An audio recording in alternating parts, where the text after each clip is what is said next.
Hello everyone, how are you? I hope you're good at home. So children, the last topic which we did was elasticity of demand, and we did 5 degrees of elasticity of demand.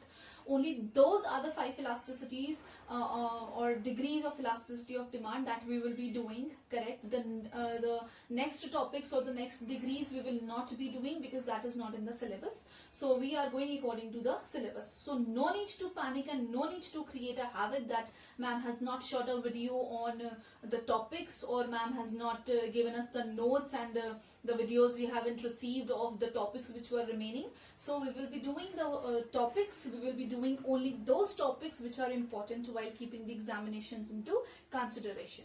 So class 10th, today I will be discussing the topic chapter number 9, theory of supply, correct? So this is the topic that we are going to discuss in today's session, and for this you can follow page number 121 of your books, this book, correct? Let's start.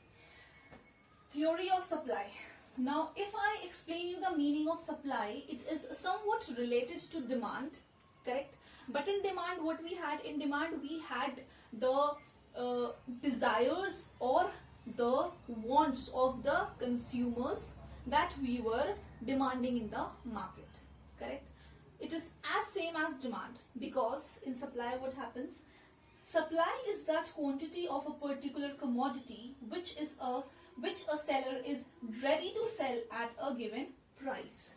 Now what is supply? Supply means a quantity of any commodity or services also which the seller is ready and he is willing to sell that commodity in the market with a certain amount of price, correct?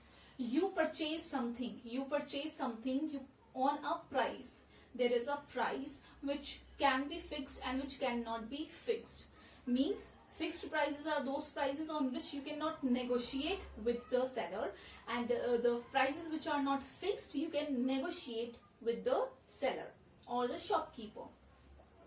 So supply is that quantity of a particular commodity which the seller is ready to sell in the market at a given particular price.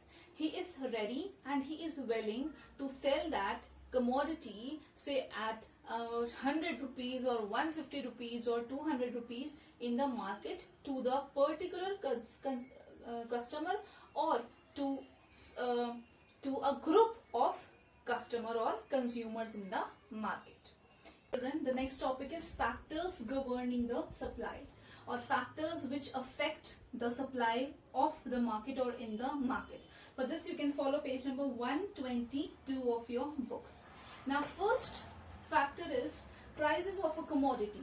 Now this was a factor in demand also, and this is the same factor that we will be discussing in the supply, but in accordance with the supplier in the market. Now what happens is that the more the prices will be, correct, the more the supply will be in the market. The higher the prices, the higher the supply in the market. Don't get confused, because in demand it is opposite to it. The lower the prices, the more the demand. But over here we are keeping the production into mind.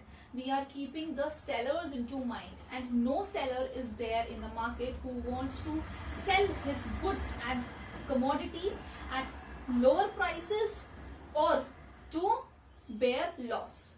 Nobody wants that, correct? Everybody wants to sell its product in the market at higher prices for higher profit margin. So first is price of a commodity, correct? Higher the prices of the commodity, higher the supply in the market of that commodity. Second is prices of related goods. Now if I read, prices of related goods generally affect the relative profitability of a commodity and thus exercises their influence on its supply. The new situation, the relative profitability of cotton clothes has declined. As a result of it, their supply will be reduced. Prices of related goods means that if the prices of other goods are decreasing, their supply in the market will automatically decrease, correct? Third is objectives of the producers.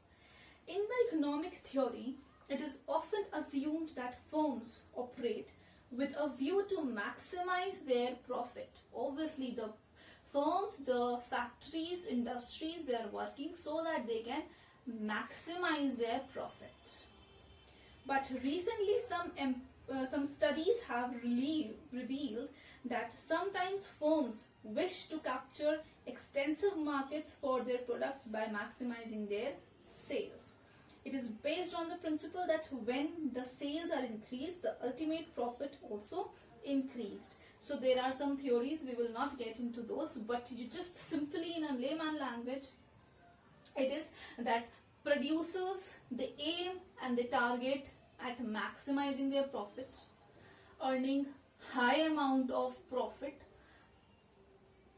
margins they want to increase and maximize, and for that they will increase their prices up to infinite limits. Correct? Means they will increase their price, they will not keep in this mind that the consumer's pocket, the consumer's income. No, they will not keep that in mind. They will just keep their profit in mind, and they will set the prices according to that profit, according to the profit margin that they have set up for themselves.